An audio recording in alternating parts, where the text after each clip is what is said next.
Remember this, nothing worth doing ever came easy. Following your convictions means you must be willing to face criticism from those who lack the same courage to do what is right, what you can achieve when you start small, pursue a big vision, and never, ever quit. You never quit. If I give you one message to hold in your hearts today, it's this: never, ever give up. I've seen so many brilliant people. They gave up in life. They were totally brilliant. They were top of their class. They were the best students. They were the best of everything. They gave up. Always have the courage to be yourself. Most importantly, you have to do what you love. You have to do what you love. You have to do what you love, or you most likely won't be very successful at it. Then ask yourself, with all of those blessings and all of the blessings that you've been given, what will you give back to this country and indeed to the world? What imprint will you leave in the sands of history? They know what is right, but they don't have the courage or the guts or the stamina to take it and to do it. It's called the road less traveled. Did we dare to defy expectations?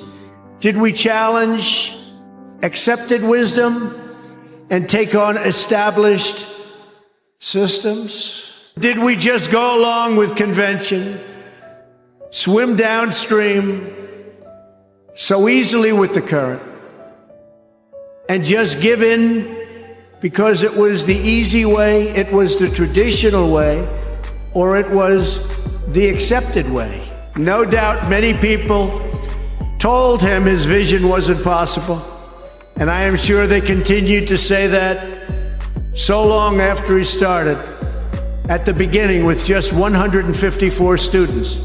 Now you must go forth into the world and turn your hopes and dreams into action. But the fact is, no one has ever achieved anything significant without a chorus of critics standing on the sidelines explaining why it can't be done. The future belongs to the people who follow their heart no matter what the critics say, because they truly believe in their vision. Nothing is easier or more pathetic than being a critic, because they're people that can't get the job done. But the future belongs to the dreamers, not to the critics. Go back home and tell Mom, Dad, I can do it.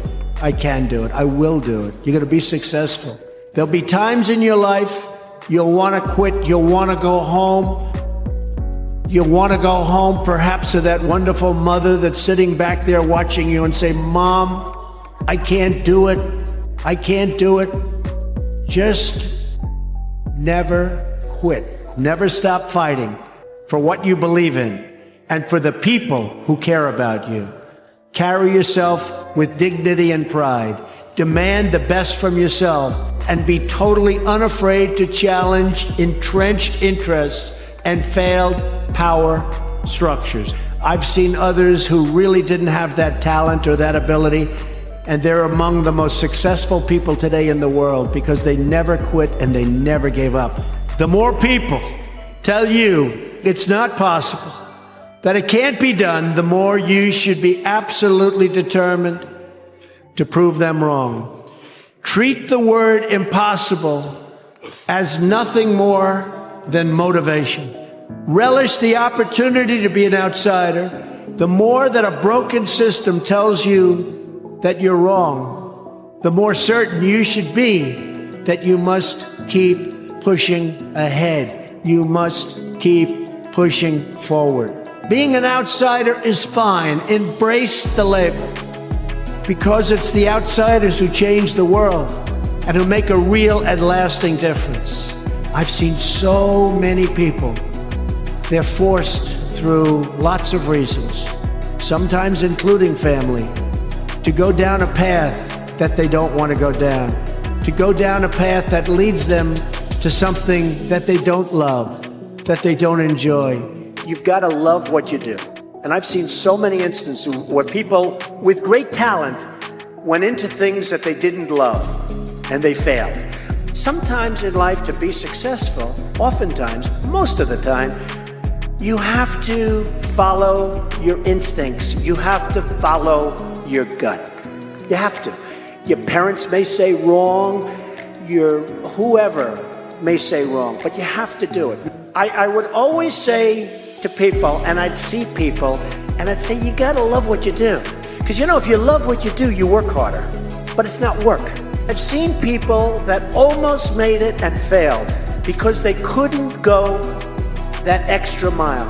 They couldn't do it. So you get something, you never ever quit, never ever give up. You've gotta love what you do. You've gotta work hard. Never ever quit. Never ever give up, because that's the other thing.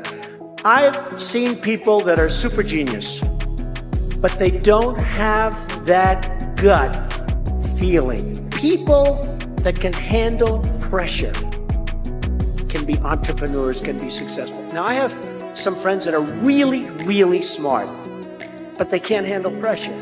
In which case, they should work for somebody, do great, and have a good life. There's nothing wrong with it. You have to have an ability to handle pressure, because no matter how successful you are, I have many, many friends and enemies, a lot of enemies too, I don't care, but they're smart. I have a lot of enemies, and I've watched people and I've seen it. One of the things I tell people about pressure is, you know what, they said, how do you handle pressure? Who's had more pressure than me? Have I had pressure over the years? And, you have to remember, it doesn't matter. God matters, your family matters.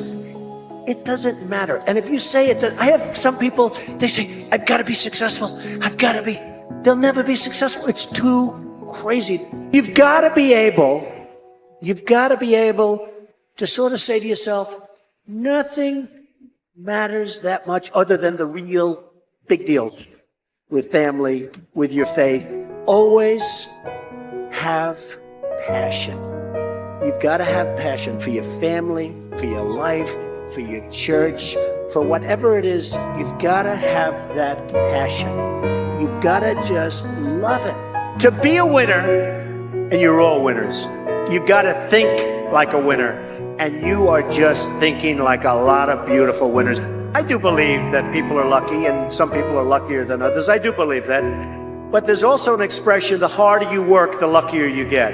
And I can tell you 10 instances where I didn't quit. You have to work hard, because it is true, you can develop luck through hard work. The word luck is very interesting, but if I didn't work really hard, I probably would not, almost definitely would not be here today. And unless you had me up as a man who at one point was successful, but let's see what a loser looks like. Study something that can help you after you get out of college. I mean, I see so many students studying things. I don't want to say anything about which, because I could give you 10 different names. Things that will never, ever let them lead a life where they can support a family, where they can support their children and their education and health care. If you want to be a scientist, if that's your thing, you have to study that. So always study something, but when you study it, don't do it just because it's of interest. Do it because, remember, you'll be graduating in 2 years or 4 years or whatever it may be, and you want to use that as a base for a great life for you. I would always say, if you want to be a teacher, you study certain courses where you want to teach those particular courses. If you want to be a business person, you should absolutely go to business school, and whether it's marketing or accounting or any of them, you want to be proud of yourself, and your family wants to be proud of you. So don't waste that college time. To my way of thinking, Jared, college time is so precious, such an important time, probably in a way the most important time of your lives. Don't waste that period of time on studying things that just won't help you.